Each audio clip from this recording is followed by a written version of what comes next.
જ્યાં પહેલા નહીં જઈ શકાય। હું ખેડૂતોના ઘરે ગયો તો અમારી કિસાન મોરચાની બેઠક રાખી હતી, પછી ખેડૂતોના ઘેર મારો કિસાન મોરચાના પ્રદેશ રાષ્ટ્રીય મહામંત્રી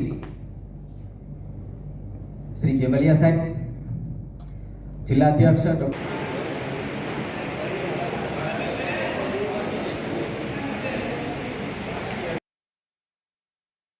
સમગ્ર દેશમાં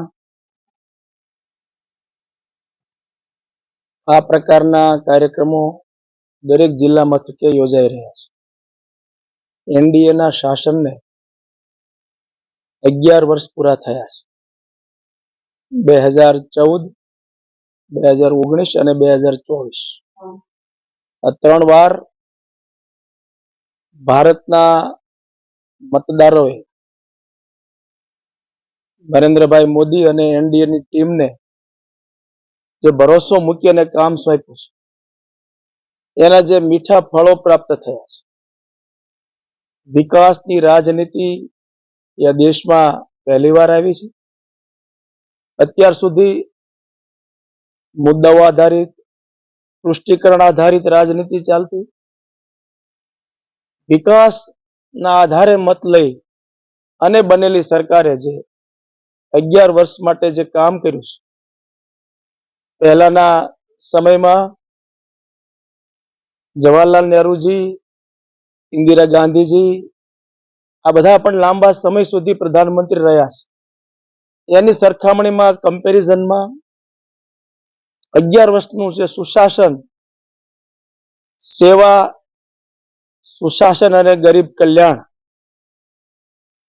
આ લઈને કામ કરતી સરકારની વાત કરવા માટે જે મતદારોએ ભરોસો મૂકીને મત આપી અને સરકારને કામ કરવાની તક આપી છે, એમણે જે કામ કર્યું છે એ 11 વર્ષનો નિચોડ લોકો સુધી પહોંચાડવા માટે ભારતીય જનતા પાર્ટીના આ પ્રકારના કાર્યક્રમો છે।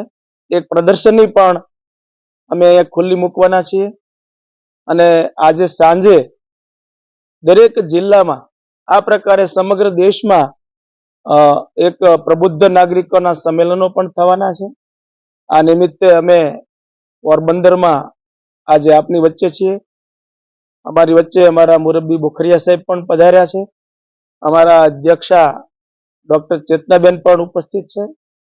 એટલે આ પ્રેસ મારફતે અમે મતદારોનો પણ આભાર માનીએ છીએ, પત્રકારોનો પણ આભાર માનીએ છીએ કે સમગ્ર દેશમાં 11 વર્ષમાં જે કઈ લોકોના સુખાકારી માટેના, છેવાડાના લોકોના વિકાસ માટે કામ થયા છે એ લોકો સુધી પહોંચાડવાનો નમ્ર પ્રયાસ આપના મારફતે થઈ રહ્યો છે।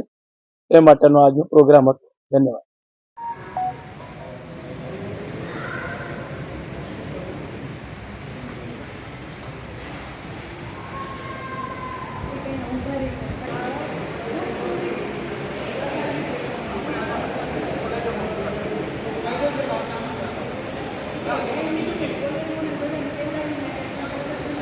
અત્યારે ગુજરાત મોડલને દેશભરમાં જન જન સુધી પહોંચાડવાનું કામ મીડિયાએ કર્યું।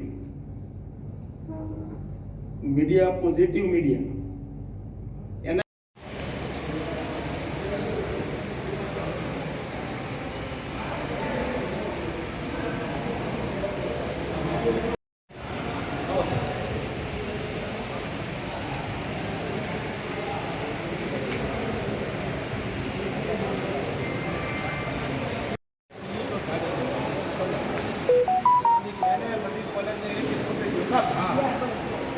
પાછા લઈ આવવાના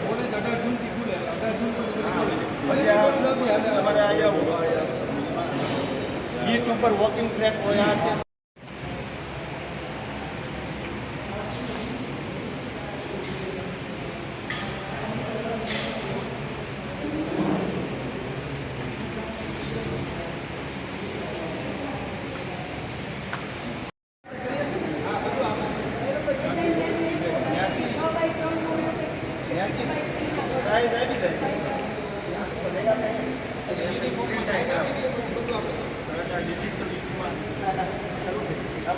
વર્ષ સુધી નરેન્દ્રભાઈ આપણી વચ્ચે હતા।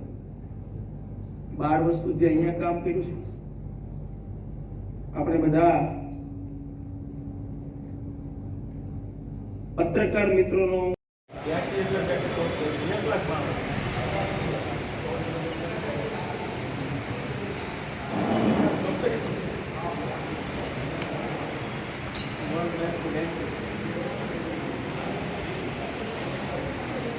Thank you.